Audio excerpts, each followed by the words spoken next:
never been connected to so many different wires before that I don't know which is which. Okay, so we're going to do the last session, and this is an area that people struggle with often, is that, you know, you get a proposal and you don't know if it's a good one or a bad one, and you've got to do the evaluation of it, because often there's lots and lots of information in that proposal that isn't in your area of expertise. You know, so I don't know about you, but if you ever gave me, and I will admit it, I'm not a financial expert, so if you gave me a financial model and you asked me to evaluate it, I think I'd have to have somebody sitting next to me and explaining every second page. But what you want to do is to build a team that is going to build a good set of evaluation criteria, because the better your evaluation criteria are, the better you are going to be able to select the best team. But it's a complex process. So if we can look at what we're going to touch on. So we're going to look at what evaluation criteria are: selection based on financial criteria, because there's usually two.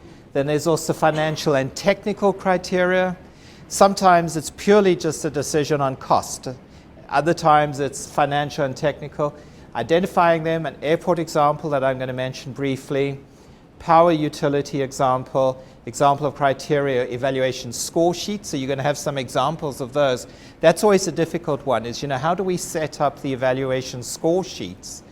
Tips on financial criteria, rules and evaluations. I don't think we're going to do the group exercise, but that will kind of be tomorrow morning when we're going through those two big exercises. That'll be the opportunity. We can do the next slide. So really, you know, very simply, if I hope it's simple, is evaluation criteria is a tool to align the public and private interests. So what I'm saying is that's your opportunity to say what you want and how you want it. And it's the private sector's chance to indicate to you that they understand it and respond to your criteria. Okay. So you are going to you have to make that decision. Are you going to give pre-announced criteria, or you're going to have hidden criteria? My advice, and I think you'd all agree with me, is have the pre-announced criteria. It's important that people see how you're going to evaluate. I can tell you, in my previous experience of working in the private sector, whenever a large procurement came out, the very first thing we looked at before anything else is you ran down the table contents. Where's the selection criteria? And we looked at that first. And then we started looking at all the other different parts. So obviously, if they badly designed, the bidders can play the game or use it to their advantage. But I would say, to me, it's critically important that you always take financial and technical criteria into consideration. Don't just focus on the financial, because the lowest price often is not the best best project. So if they look at financial criteria only, and this is not the advised one, there's no technical proposal. You basically select on the basis of the financial proposal. There are advantages and there are disadvantages, but the disadvantages is basically, especially for public-private partnerships, if you just focus on financial criteria, you're not basically going to be testing whether that company understands what a PPP is even about and the parts of it. It's difficult to reject proposals which may be attractive from a financial viewpoint but undesirable for others. Okay. And that's from the Caribbean Toolkit. What else is at work? This is the technical and financial criteria. I'm going to do it very simply. How it's done is typically a proposal's put out where there's financial criteria that are put down and technical criteria, and you respond to that, the private sector responds to that in two documents with the financial usually sealed, okay? Because you're going to look at the technical proposal first, because you want to see if they understand the project. Once you've got your shortened list, maybe of one or two, then you can look at the financial proposal and make a description. But the question is always, and you will have this debate within your offices and with your groups, the weighting, how much of it is financial, how much of it is technical. Okay, I don't have an answer for that. That is something that you're going to have to decide, but we will look at some examples. It differs from countries, it differs from projects. Sometimes you can see, and this is important because it gives the private sector a sense of what's important. If you have 80% technical and financial 20, they're going to understand that. Obviously, if it's a 80% financial and 20%, then they know what is it's just all they're interested in is price. It's not maybe the good idea. Basically, there's using the best value criteria allows the contracting officer to pursue a range of objectives and allows private bidders to differentiate themselves and gain advantage in ways other than price. That's when there's a technical one. So simply what you're saying is it allows companies to show if they're innovative, if they've got good ideas, if they've got expertise in that, without price being the overriding factor. The next slide. So which approach is best? Everyone says essentially that the combined one is best. And I think that will make sense to you because, if it's a simple project, of the simplest form of a PPP, which is like a service contract for a cleaning service, okay, in a building.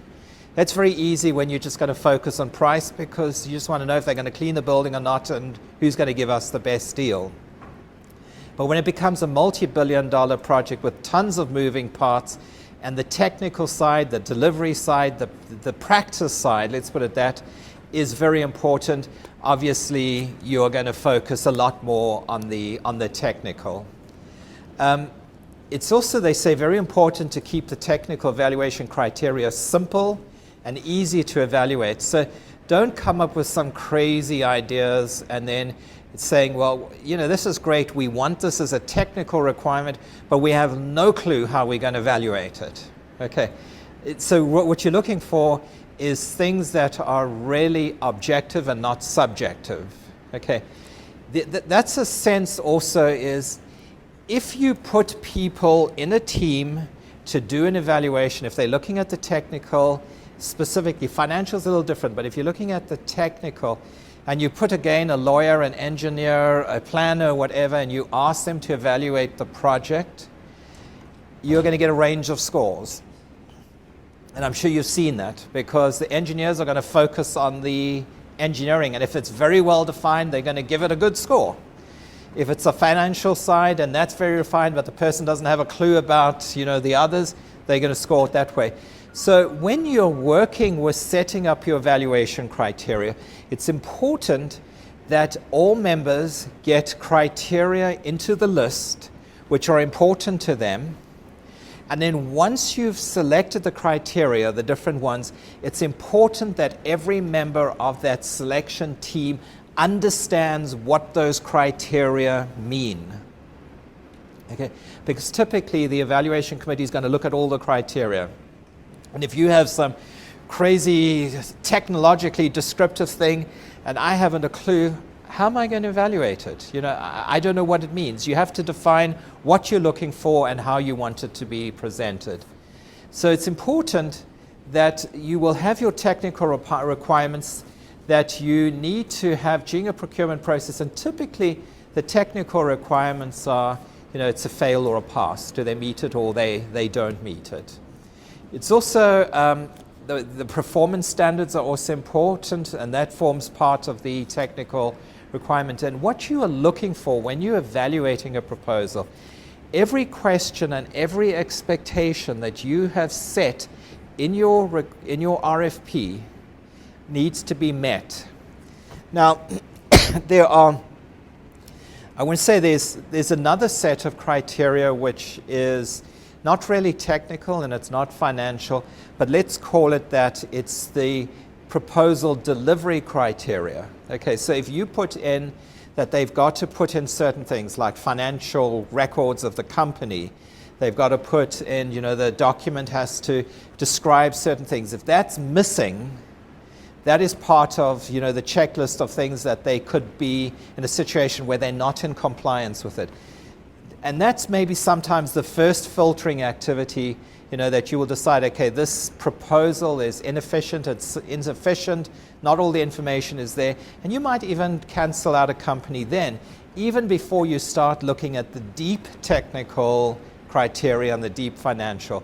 So you need to have things very clearly stated of when the project has to be delivered, how it has to be delivered, in what format, what pieces are there.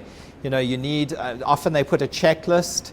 You know, we need financial records of the company, we need a description of the company's history, we need this, and this.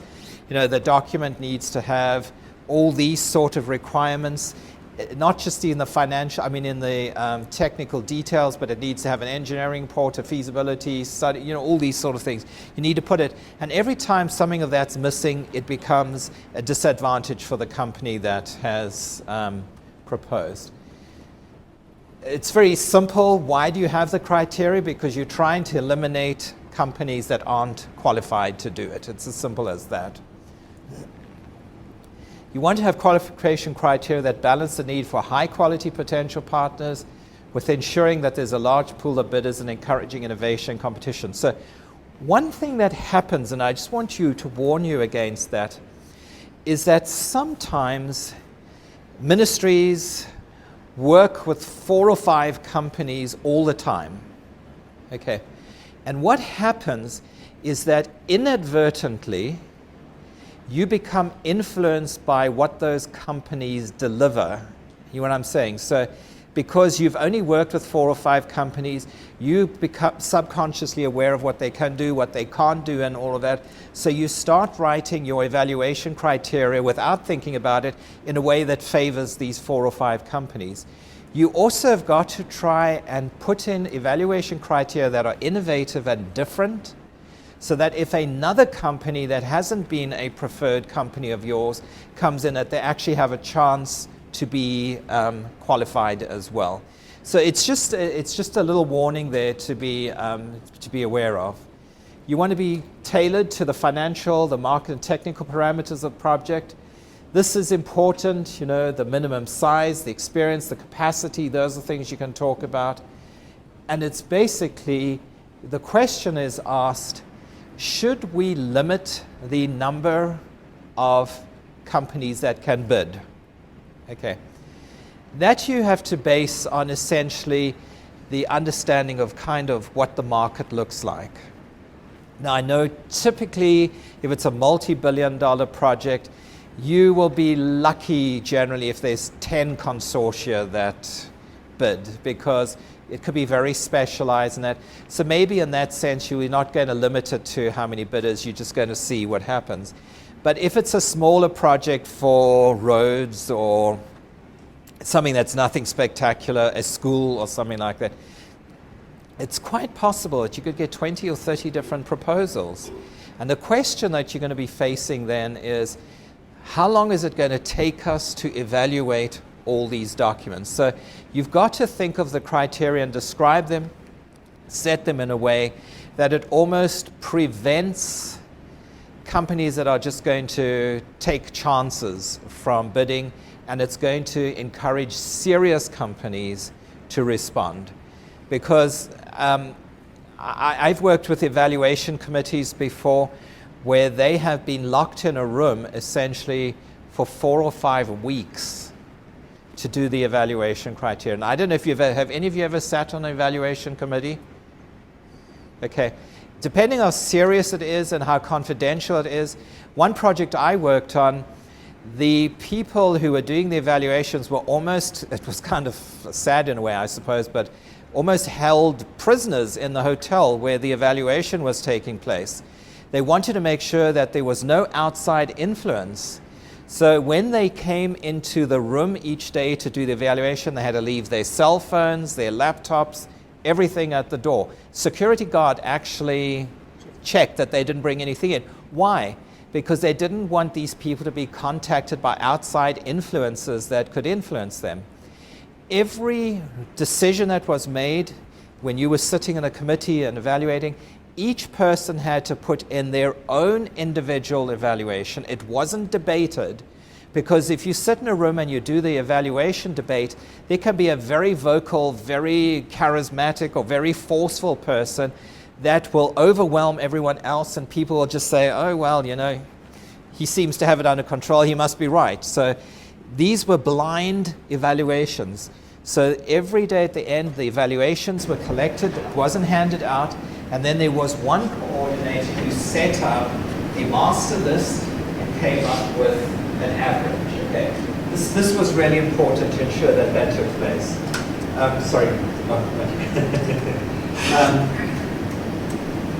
So you want to rank the candidates. It's also that you want to decide, and this is what I said, design them in such a way that they do not automatically select only the largest and most experienced firms. You know what I'm saying? Because those are the ones that you're used to working. In the PPP world, sometimes big is not always best, and sometimes highly experienced might be that they're just so used to doing it their own way they've never even thought of innovation.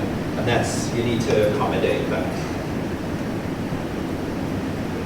So, some of the experience, you want to look at the experience of the proposer. So the typical things you might ask them: how many projects have they been involved in? What capacity did they construct it? Did they operate it? PPP's operations is going to be an important element. Okay. The minimum amount of projects with specific value, the minimum number of O&M contracts, and any other criteria. Those are some of the criteria that you're going to be looking for in the PPP. The capacity to deliver PPPs, you want to look at the team of experts. This is important. Next one. The financial qualifications. These are some of the things that they put in there as well. So the net worth of the proposer, what are those, the proposal team, what is their worth? What is the average turnover derived from audited financial statements, average net cash accrual, capacity of the proposer to invest the capital that would be needed, the ability of the proposer to secure adequate funds, and ability of the proposer to support the contract arrangements. So what you're saying with this one here, to secure funds, is how bankable is that proposing team? You know, are they going to be able to raise the credit and the debt that banks are going to require? Because if they can't, they're not going to be able to bid on the project. So this is, and you would have seen this, this is the Kingston Norman Manley International Airport in the toolkit, and I just wanted to give you an example here of, you know, some of the criteria they came up. So they came up with technical criteria. Number one, it said here, you can see the prospective bidder or the proponent is a consortium. The airport operator shall demonstrate, and here what they're looking for. If it currently operates on a company, is it a part of a joint venture, a consortium, and then they talk about some of the things that it's have. Airports that have had no less than 3 million passengers a year, that's a technical requirement. So what I'm saying, it's a fairly large airport, okay? At least the last 5 years, so have they in the last 5 years done a project? Can you see the criteria that are building? The prospective bidder must also further demonstrate that no less than 20% of the equity of the operating such international airports combined with one.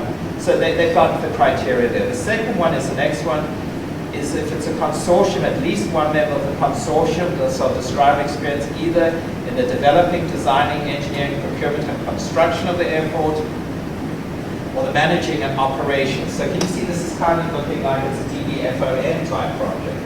They're asking to see, do you have that experience in the design, the build, the financing, the operating and maintenance? Because if you've got experience in design and build, that doesn't mean you're going to be a good PPP partner. You might be the best designer of airports in the world, but if you've got no experience in operating and maintaining them, you're going to have a deficiency. Financial criteria, just examples from the report. It says, shall demonstrate that it's had, and this is where I said, this is so important, a net worth of at least 100 million years or equivalent all times during its last 3 years. See, so you see the difference. It's not just has it had that, but what has it done in the last 3 years? Because 2 years ago it could have been had 0 value, and this year it has 10 million value or whatever. That's not a good example of financial stability. So they've asked that. So that's an example. That you can see there the combined value of 200 million, okay, and you again over 3 years.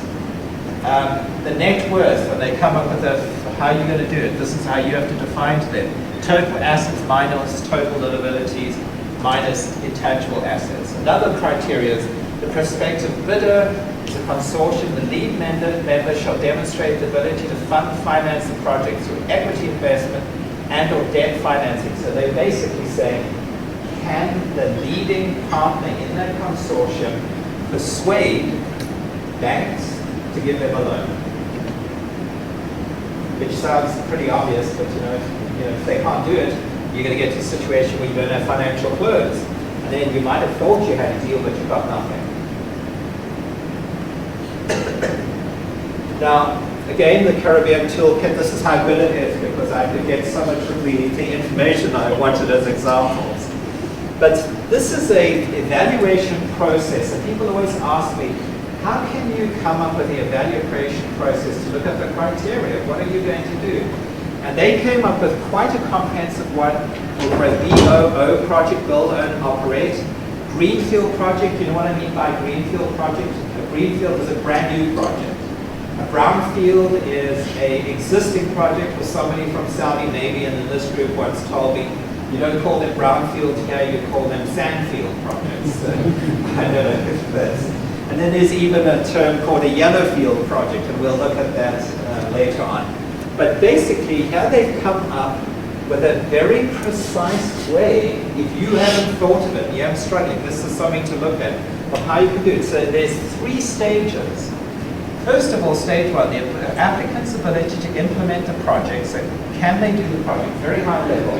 How do we determine that they can do it? There's key criteria include the ability to raise financing, technical capability, qualifications, ability to implement the project in a timely manner, current ownership and operation of similar institutions. So that's the first screening.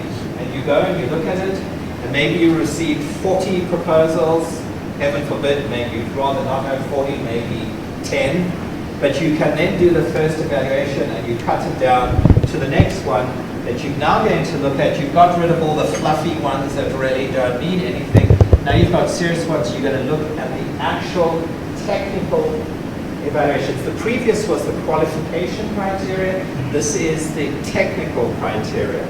So you're going to look at it including the proposed technology. You can imagine for an airport that's really important with radar systems, traffic control, all those different things.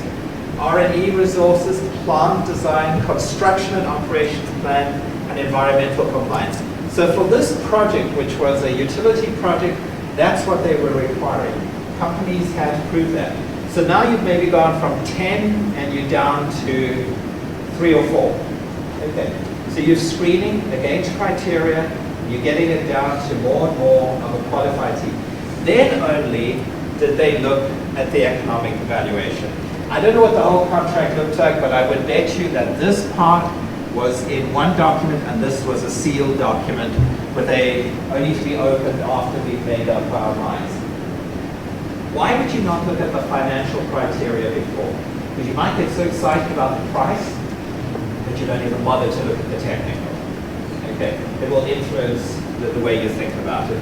But what they look in here is to select a project or projects that will best contribute to the overall power, objectivity, reliability and reliability and security of the project. And that's tied to the whole financial model. So here is just some more details of what they did in it. Okay, and people always ask this question: how do we weigh it? You know, what is more important? What do we give a percentage to, etc.? So in this case, the very first level, the evaluation experience, counts to 20%, which is quite a fair level. Okay, the ability to finance the project, would they be able to persuade banks to help them? It's not about the financial model, it's just the ability to be able to arrange financing. 30%, you can see the others. And then basically it got them, if companies reached a level of 90%, so if they got 9 out of 10, then they could proceed to the next level. Okay, so that's the first level. Let's look at the second level.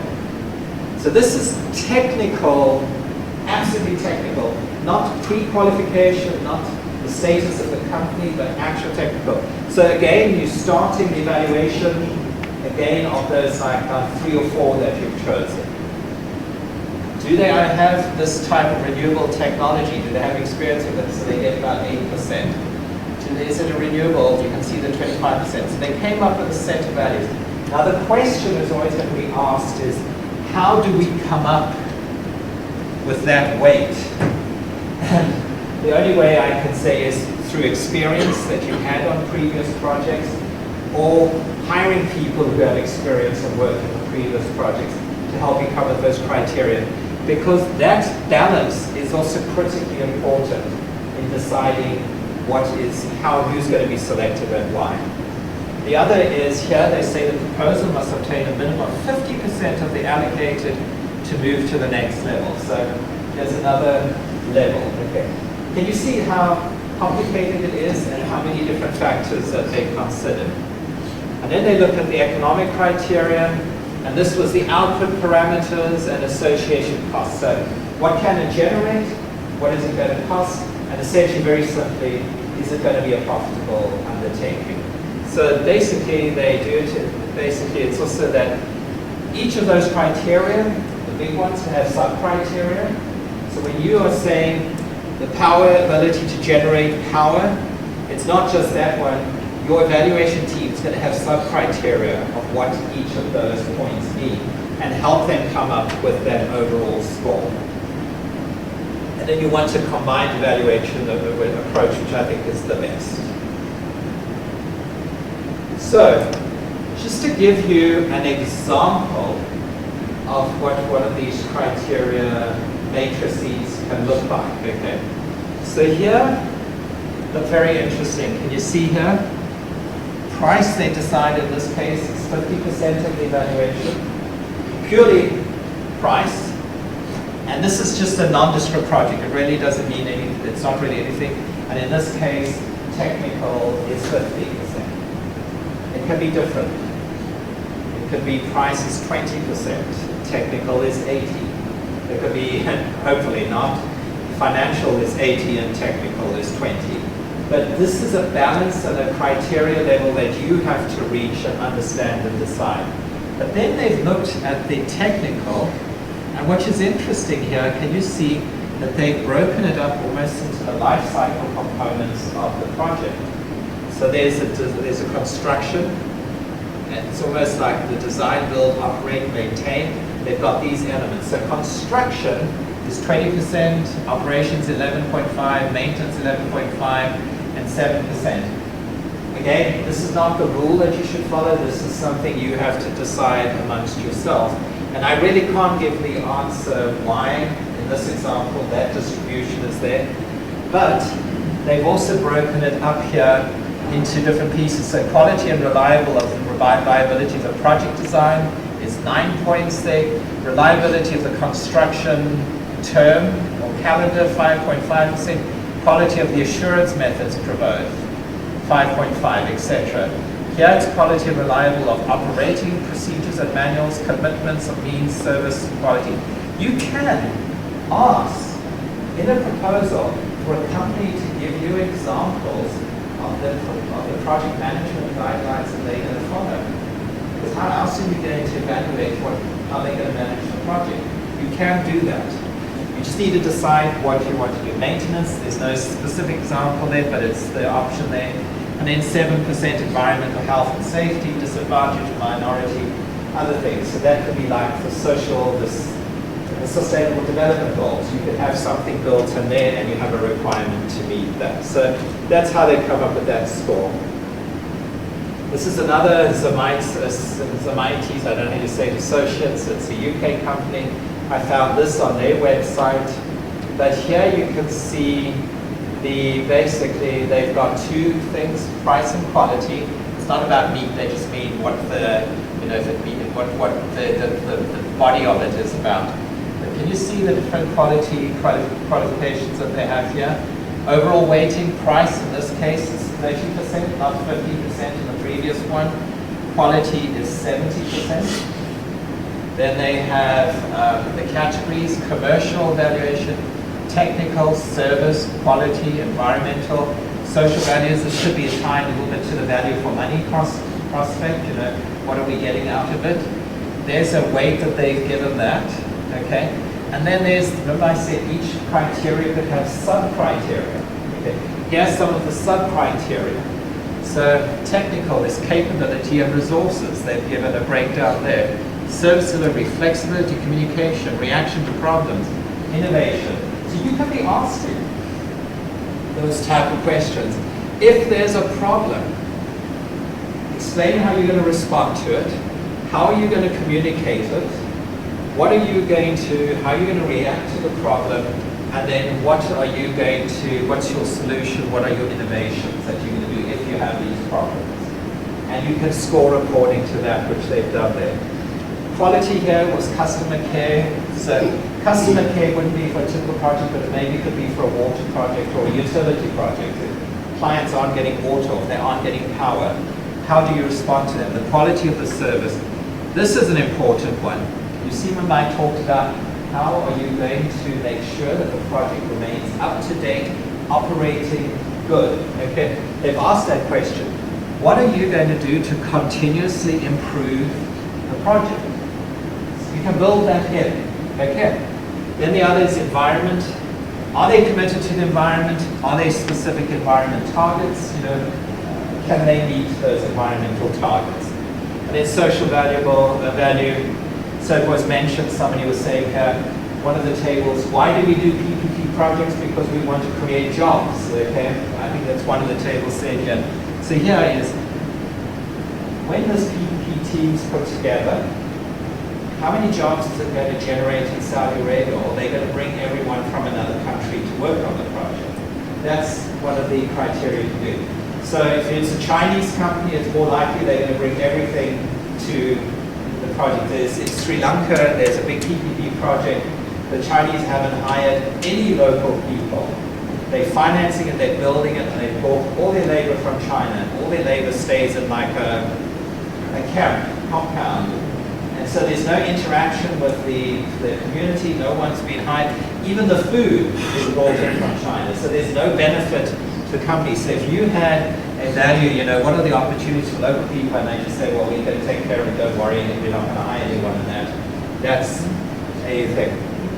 What local initiatives are they going to supply? So again, a different one to the first one I showed you, but the question is, it's going to be a debate amongst the teams. What criteria? How are we going to weigh them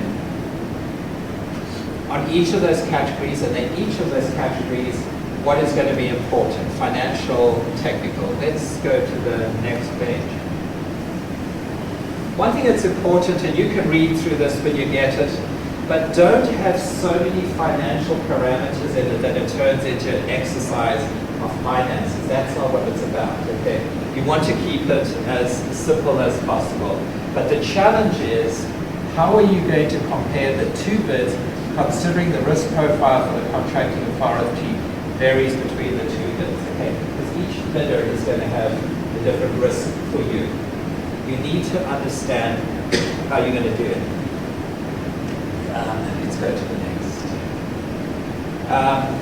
Also be careful of assumptions, demand assumptions. What I mean by that? So make sure that if you say that you're going to build a toll road and there's going to be 20,000 cars using it a day, how comfortable are you that there are actually going to be 20,000 cars using it a day? If you've modeled your whole assumption on 20,000 models, but only 15,000 use it a day, then the private sector is going to be at risk. However, if the model was less accurate and more people used it, then the private sector is going to get a big advantage. Maybe the government loses out or something. These are the things that you have to consider.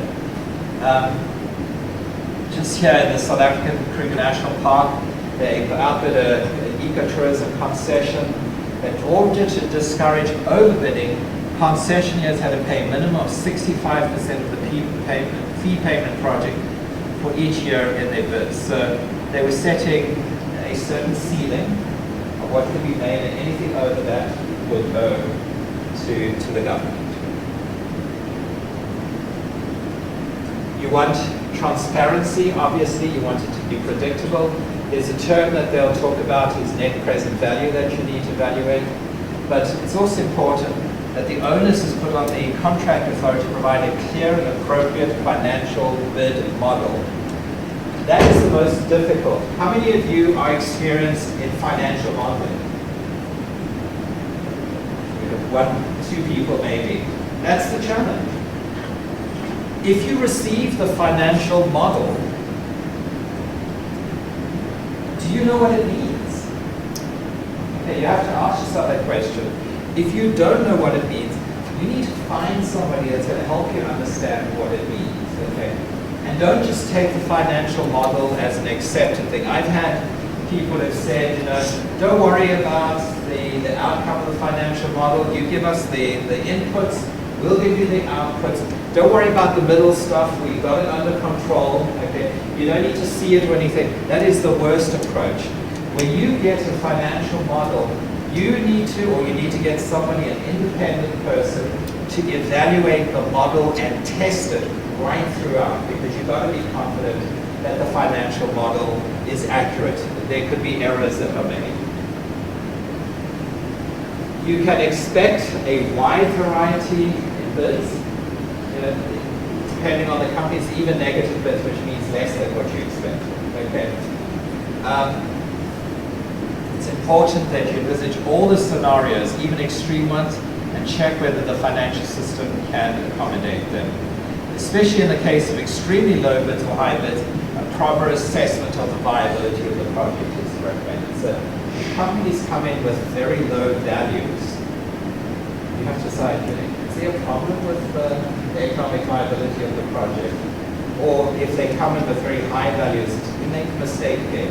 These are things that you have to consider. Next one. This is important, is the rules for the evaluation committee. They need to know what is expected of them as much as the private sector needs to know what's expected of them. So things like who's going to do what, the fact that once you've got your criteria established, you cannot introduce new ones. Okay? Even if you have like I said, oh shucks moment, gosh, we should have put that one in. If you didn't put it in, tough luck. It's a lesson you learn for the next procurement that you do. But you need to do it. You also have to have individual and collective responsibility. No additional points of favoritism for any kind may be shown. Each team member may commit to applying the evaluation criteria. They need to do it in the same way. And then this is the one I said, each member needs to evaluate individually and then it's combined. It's also to don't allow, even though it's impractical to allow talking, you can control. So I never finished. So when these people came in for the evaluation committee and they did the evaluation, what happened when they went home at night? They were escorted to their hotel room by a security guard, okay, who sat the whole night on a chair outside their room. They had no telephone connectivity in their room. If they wanted to call somebody, somebody had to sit there and listen to what they're saying. So they couldn't talk amongst themselves and discuss how they were evaluating it because they didn't want strong members to impact or influence the other committees. So can you imagine? I mean, it's very strange. Even the more embarrassing thing was if people had to go to the restroom when they went during the evaluation, they had an escort to the restroom. The person would go in and check that there was no hidden messages in the toilet bowls or anything like that. Okay? When they were convinced that there was nothing like that, then they'd allow the person in, the person to do whatever they had to do. When they came out, that person had to go back in and make sure that that person hadn't left any messages for somebody. Okay. Now you might say, why was it so extreme? Well, this is in Mozambique. And in Mozambique, there was a lot of corruption and a lot of outside influence from certain ministers and powerful people in the government. And this was a US government project, so So they were doing their best to ensure that the interests of the US government's taxpayers' spending was being met, not certain influence groups. This is also important, don't allow, no memory sticks, nothing. So I don't know, people might find it strange, but this is some of the best things. No comparisons shall be allowed, and then all evaluators must understand the evaluation criteria, which is critically important. So what I want to do is, 2 minutes, talk amongst yourselves, and I want you to think, if you were each as a committee, what weighting would you give to financial and technical? Okay, each table do that, and then that's the end of the day. So just talk about yourself. I'd like to see what the sense is here of where people are heading when it comes to that. We go back.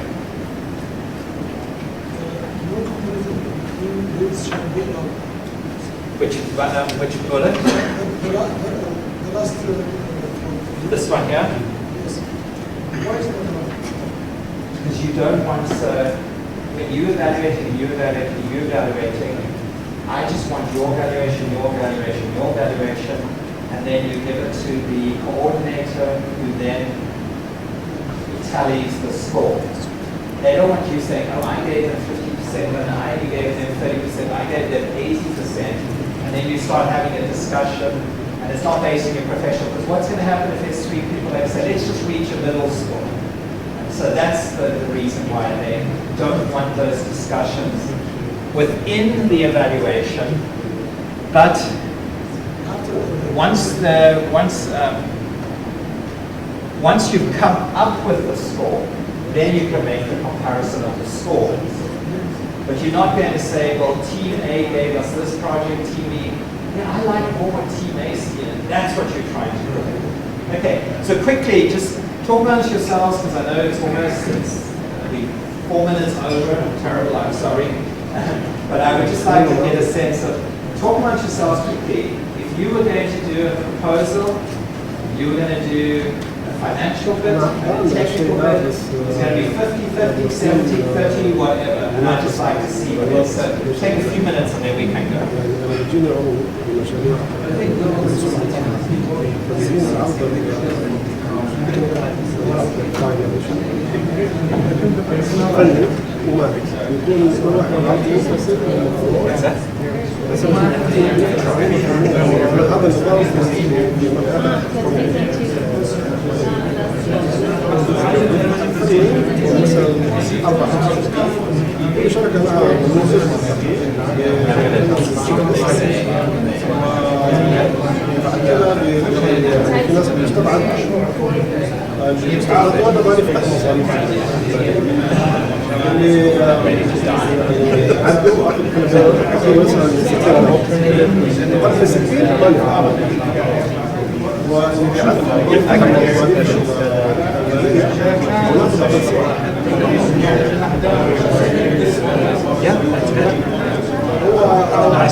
I think you'll find it so fascinating. You want to do something unbelievable. When I read that, it was like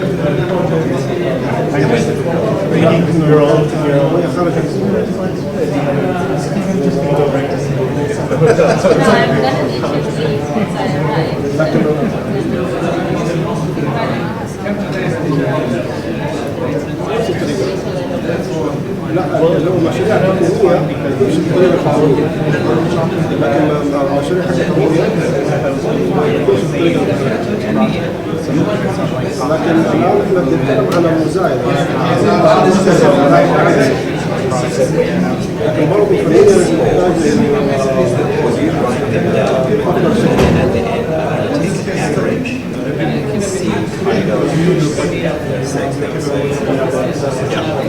anyway, however you do it. حسب المشروع.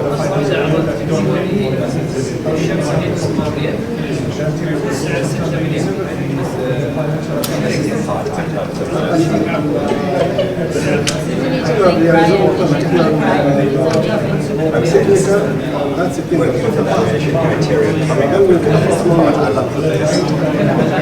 People hate it. وانا كان عندي العلوم Abilities, هنا درجات I mean, you can eliminate قبل 60 and there's always a high level of subjectivity balance and objectivity. هنا وضع No مختلف matter how professional people are, they're going to be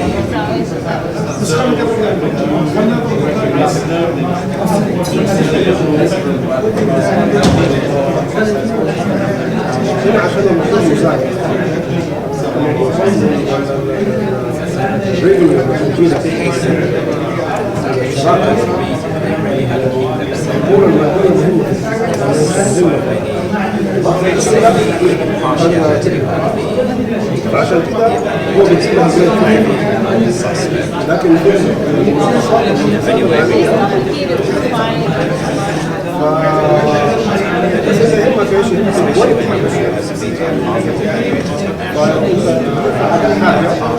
بس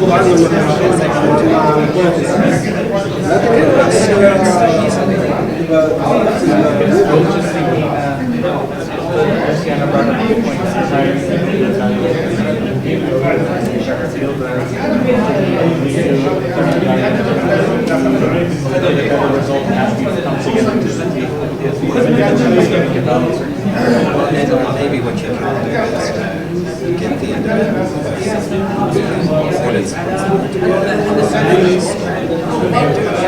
discussion afterwards to see that something that maybe but you know to the people but you listen I want to come up with we tired, we got the back to the hotel room.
المشاريع ما هي مشاريع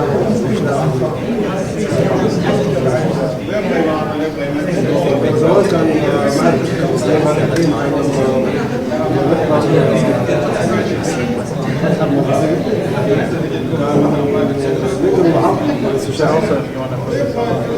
بناء على السعر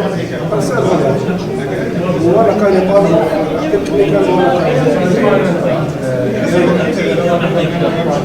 هذا الأول بس ما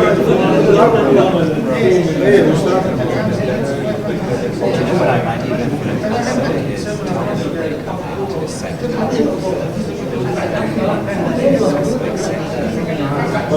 يقول له على حاجة 70 Look at the pipeline we have. But you know, I was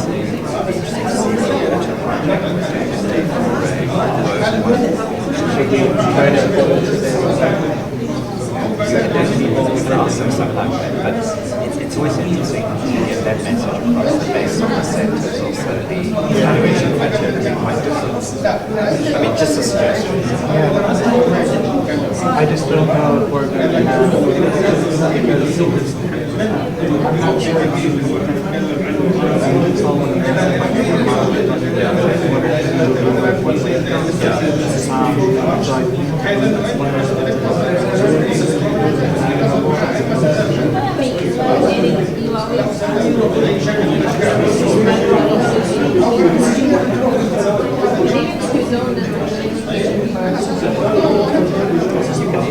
If you want to get very technical, use the European model and do a 3-stage evaluation.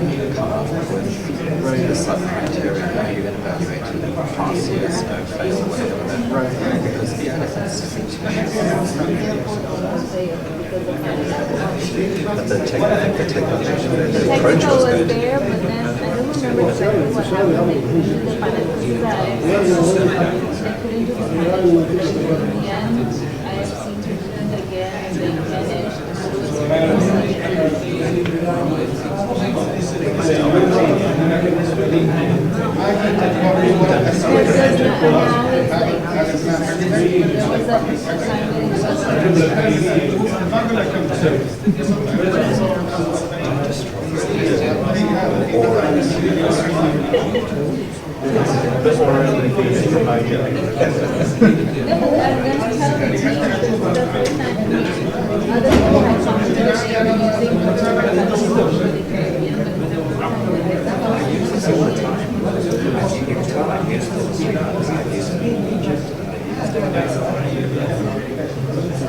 They need to reduce the Caribbean But I use it because it's Louisiana is going to be renamed Louisiana. Exactly. Louisiana is still Basically, the one copy of Louisiana minus 300. yeah, HR is also usually before using it. It's just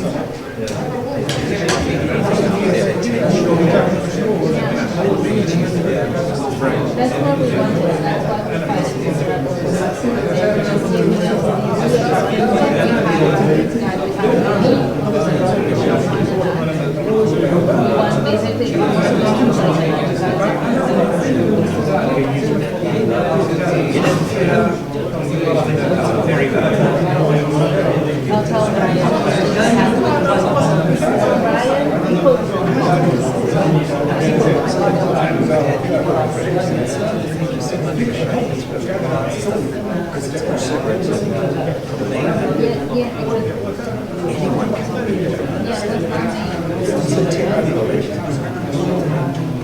and then next year you have like T1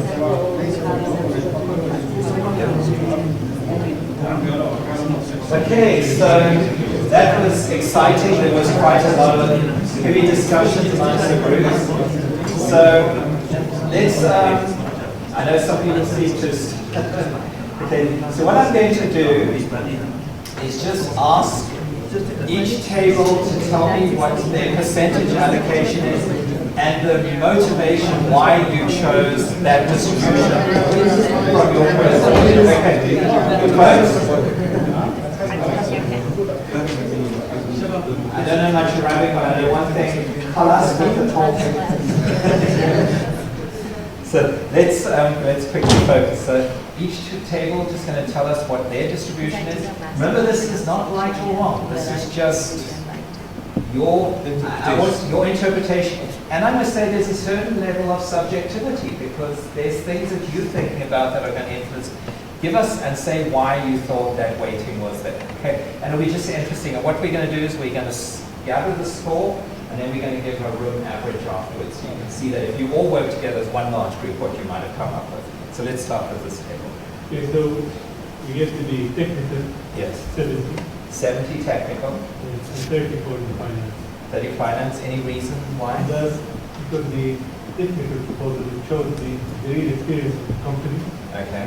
And you can see the actual value of the company and what it can bring to the ministry. Okay. So your concern overall is, are we choosing a company that can do the project? And once we've done it, and we've got companies we feel comfortable with, then we're going to look at the financial, because if we feel comfortable that the financial should They be... got experience, but they worked on the same project before in the Gulf or internationally. Okay, great. 70-30, what is... We have the same percentages distribution here as well. For two things. First of all, we are interested in mobilizing the international experiences to the local market to enrich the local market. The second point is, over the long run, the byproducts of the secondary financial gains out of it will also add value to it, not necessarily from this particular project, but also other related projects that might be associated with it. That will balance putting 30% in the finance in the beginning. The ladies' table? 60-40, okay. It's just to show that the capabilities and the outcome is more important than finance. So, And maybe from a PTP's perspective, if you're giving a bit more consideration to financial, it makes sense as well, because there's a financial element that's important as well. Okay. Thank you, sir. 70-30, 70-30, 60-40. The table right at the back. 60-40. 60-40, okay. 40 for the technical. Any So specific- there is an impact from the technical details, impact financially. Yes. So I increase the technical to 40 and keep the financial consistent. Okay. Thank you. So the next table. So our table thinks that it depends on the project. Okay, that's good. If the project is technology-based, the technology is complicated, we base security on the technology and safety for the finance. If there is a standard technology or a standard design, it will be difficult. Okay, that's interesting. So 50-50. It's good that you say depending on the project, because it can also depend on the sector. And the type of PPP project, is it a service type PPP project versus a construction design build? So if it's providing services for educational hospitals, and then you might have a more of a heavy consideration on cost.